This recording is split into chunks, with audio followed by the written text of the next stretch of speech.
Ukraine যুদ্ধের সমাধানে যুক্তরাষ্ট্র ও ন্যাটো মিত্রদের পদক্ষেপ বিশ্বব্যাপী তাদের বিশ্বাসযোগ্যতার উপর নির্ভর করছে।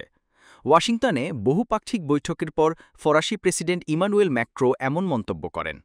মার্কিন প্রেসিডেন্ট ডোনাল্ড ট্রাম্প, ইউক্রেনের প্রেসিডেন্ট ভলোদিমির জেলেনস্কি এবং ইউরোপীয় নেতাদের অংশগ্রহণে এই বৈঠক অনুষ্ঠিত হয়, ট্রাম্প-পুতিন আলাস্কা বৈঠকের মাত্র ৩ দিন পর। ম্যাক্রো এনবিসি নিউজকে দেওয়া এক সাক্ষাৎকারে বলেন, ইউক্রেন সংকট কেবল ইউক্রেনের মানুষের জন্য নয়, পুরো ইউরোপের নিরাপত্তার প্রশ্ন, কারণ এখানে একটি পারমাণবিক শক্তিকে থামানোর বিষয় জড়িত। রাশিয়া আন্তর্জাতিক সীমান্তকে সম্মান করছে না। তিনি জোর দিয়ে বলেন, ইউক্রেন যুদ্ধের সমাধান হবে পশ্চিমা বিশ্বের জন্য এক পরীক্ষা।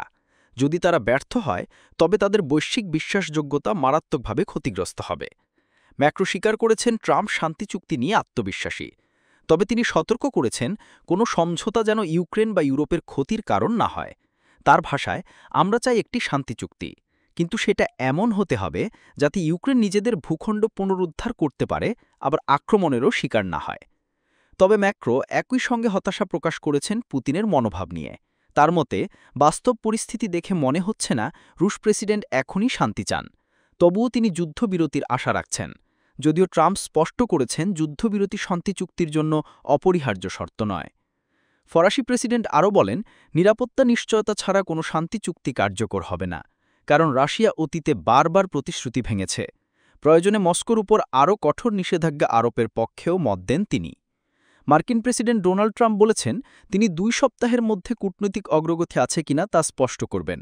এরপরই হতে পারে বহুল আলোচিত ত্রিপক্ষীয় বৈঠক ট্রাম্প, জেলেনস্কি ও পুতিনের মধ্যে। তবে সময় ও স্থান এখনও নির্ধারণ হয়নি। সব মিলিয়ে ট্রাম্পের প্রচেষ্টা শান্তির নতুন পথ খুলতে পারে, কিন্তু ম্যাক্রো সতর্কবার্তা ইঙ্গিত দিচ্ছে, এ যুদ্ধে আসল লড়াই কেবল যুদ্ধক্ষেত্র নয়, বরং বৈশ্বিক বিশ্বাসযোগ্যতা ও নিরাপত্তার প্রশ্নে।